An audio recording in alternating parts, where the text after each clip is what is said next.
बाई आजच्या दिवशी नळाचं पाणी प्यायचं नाही.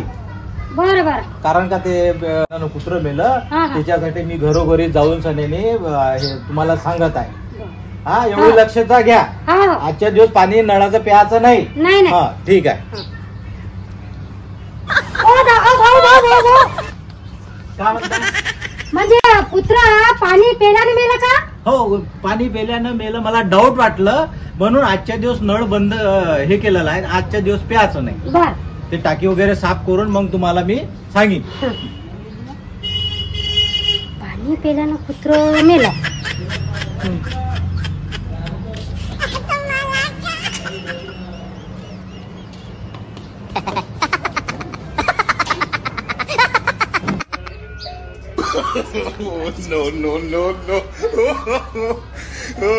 आतेबाई काय व तुम्ही पाणी सांगितलं ना?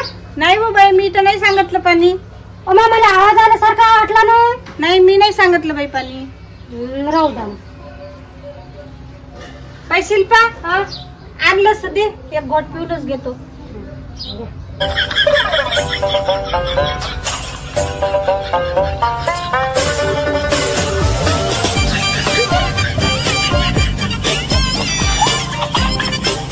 हा घे गिलास ठेवून दे.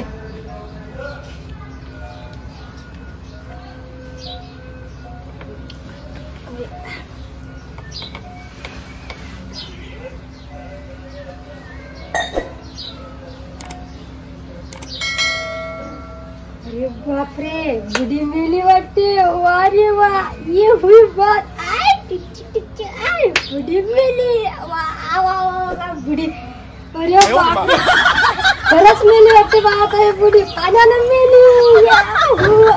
अरे बापरे बुडी मेली वाटते बा. या डिंक चिका बुडी मेली रे. वा बुडी मेली रे. हाय डिंक चिका बुडी मेली रे. वा बुडी मेली रे. काय झालं हो तुला? कोणती बुडी मेली?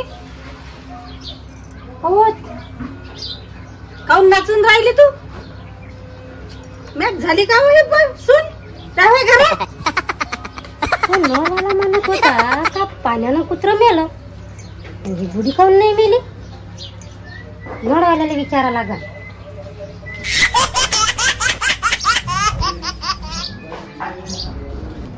अजी भाऊ ते आता थोडा वेळ झाला ते नळ सोडणारवाला आला होता. ते भाऊ म्हणत होते का पाणी पिल्यानं कुत्र मेलं बा. खरी गोष्ट आहे का?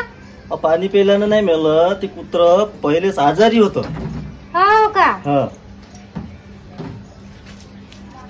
आजारी होत. ते भाऊ तर म्हणत होता का पाणी पेल्यानं मेला आणि हे भाऊ म्हणते का आजारी होत.